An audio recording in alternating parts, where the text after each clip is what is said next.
आप सुन रहे हैं diagnosis female, how medical bias endangers women's health.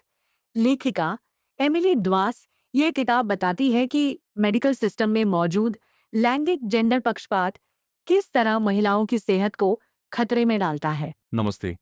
आज हम एक ऐसे विषय पर बात करने वाले हैं जो हम में से हर किसी को, खासकर हर उस व्यक्ति को गहरे तक प्रभावित करता है जो कभी डॉक्टर के पास गया हो, जिसने कभी अपने शरीर में किसी परेशानी को महसूस किया हो और जिसे यह बताया गया हो कि यह सब आपके दिमाग में है। ये कहानी है एमिली डॉस की चौंकाने वाली किताब डायग्नोसिस फीमेल की, जो हमें बताती है कि कैसे चिकित्सा जगत में व्याप्त पूर्वाग्रह महिलाओं की जिंदगी के साथ खिलवाड़ कर रहा है। ये कहानी एक सदियों पुरानी गलतफहमी से शुरू होती है।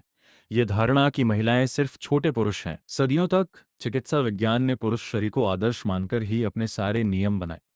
महिलाओं के शरीर को उसी का एक छोटा कमजोर संस्करण समझा गया।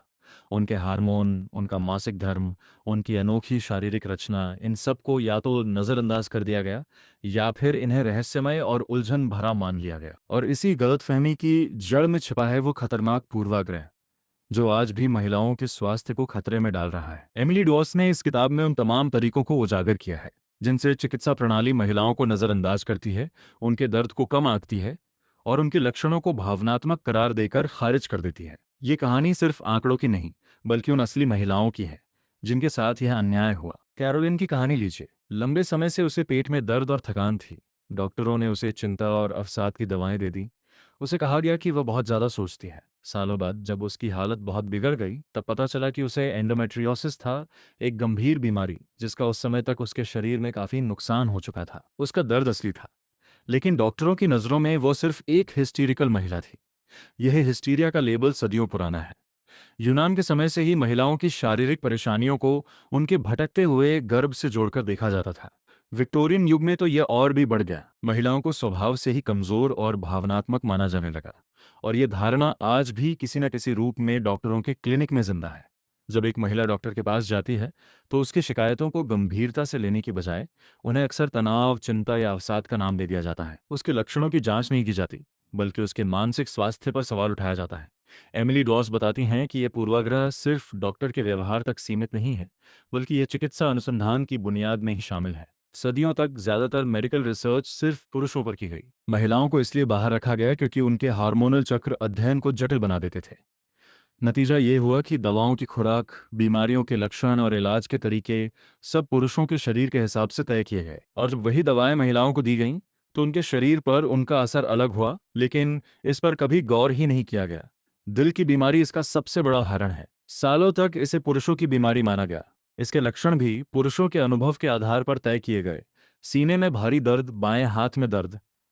लेकिन महिलाओं में दिल के दौरे के लक्षण बिल्कुल अलग हो सकते हैं। जबड़े में दर्द, गर्दन में दर्द, अपच, अत्यधिक थकान। नतीजा, जब एक महिला इन लक्षणों के साथ अस्पताल पहुंचती है, तो उसे एसिडिटी या थकान समझकर वापस भेज दिया जाता है, जबकि उसे दिल का दौरा पड़ रहा होता है। आंकड़े बताते हैं कि दिल के दौरे के मामलों में महिलाओं का गलत निदान होने की संभावना पुरुषों की तुलना में 50% अधिक होती है। यही कहानी है ऑटोइम्यून बीमारियों की। Lupus, multiple sclerosis, rheumatoid arthritis, ये ज़्यादातर महिलाओं को होती हैं, लेकिन इनके लक्षण इतने विविध और अस्पष्ट होते हैं कि इन्हें अक्सर नज़रअंदाज कर दिया जाता है। थकान, जोड़ों में दर्द, बुखार, ये सब ऐसे लक्षण हैं जिन्हें आसानी से किसी और वजह से जोड़ दिया जाता है। और जब एक महिला इन लक्षणों को लेकर डॉक्टर के पास जाती है, तो उसे ये सुनना आम बात है, आप बस थकी हुई हैं, आराम करें, या ये सब आपके दिमाग में है। एमिली डवॉस ने इस किताब में दर्द के प्रति अलग अलग नजरिए को भी उजागर किया है। कई अध्ययनों से पता चला है कि जब एक पुरुष और एक महिला एक ही तरह के दर्द की शिकायत लेकर जाते हैं, तो डॉक्टर पुरुष के दर्द को ज्यादा गंभीरता से लेते हैं और उसे दर्द निवारक दवाएं देने की संभावना अधिक होती है। वहीं महिला के दर्द को अक्सर भावनात्मक बताकर उसे एंटी डिप्रेसेंट दे दिए जाते हैं। ये सिर्फ एक धारणा नहीं, एक वैज्ञानिक तथ्य है कि महिलाओं का दर्द लगातार कम आंका जाता है। इस पूर्वाग्रह के सबसे दुखद उदाहरणों में से एक है मातृ मृत्यु दर। अमेरिका जैसे विकसित देश में गर्भावस्था और प्रसव के दौरान महिलाओं की मृत्यु दर लगातार बढ़ रही है, और ये दर अश्वेत महिलाओं में सबसे ज्यादा है। एक अश्वेत महिला के गर्भावस्था से जुड़ी जटिलताओं से मरने की संभावना एक गोरी महिला की तुलना में 3 से 4 गुना अधिक है। यह अंतर सिर्फ आर्थिक स्थिति या शिक्षा के स्तर से नहीं समझाया जा सकता। यह उस गहरे नस्लीय और लैंगिक पूर्वाग्रह का परिणाम है जो स्वास्थ्य सेवा में व्याप्त है। जब एक अश्वेत महिला दर्द में कराहती है, तो उसकी पीड़ा पर अक्सर विश्वास नहीं किया जाता। ये कहानी सिर्फ डॉक्टरों और अस्पतालों की नहीं है, ये उस पूरी व्यवस्था की कहानी है जो महिलाओं को उनके अपने शरीर से अलग कर देती है। ये उन चिकित्सा पाठ्यक्रमों की कहानी है जिनमें महिलाओं के शरीर को अब भी एक अध्याय से ज्यादा जगह नहीं मिलती। ये उन दवा कंपनियों की कहानी है जो अपने परीक्षणों में महिलाओं को शामिल नहीं करती। ये उन शोध पत्रिकाओं की कहानी है जो महिलाओं के स्वास्थ्य से जुड़े अध्ययनों को गंभीरता से नहीं लेती। लेकिन ये कहानी निराशा की कहानी नहीं है, ये उन महिलाओं की भी कहानी है जिन्होंने इस व्यवस्था के खिलाफ आवाज उठाई। ये उन डॉक्टरों और शोधकर्ताओं की कहानी है जिन्होंने इस पूर्वाग्रह को चुनौती दी और ये साबित किया कि महिलाओं के स्वास्थ्य पर अलग से ध्यान देने की जरूरत है। ये उन महिला स्वास्थ्य आंदोलनों की कहानी है जिन्होंने यह सुनिश्चित किया कि अमेरिका जैसे देशों में महिलाओं को क्लिनिकल ट्रायल में शामिल करना अनिवार्य हो। यह उन एक्टिविस्टों की कहानी है जो एंडोमेट्रियोसिस, पीसीओएस और अन्य बीमारियों के बारे में जागरूकता फैला रहे हैं ताकि अगली पीढ़ी की महिलाओं को ये ना सुनना पड़े कि ये सब आपके दिमाग में है। तो ये है डायग्नोसिस फीमेल की कहानी।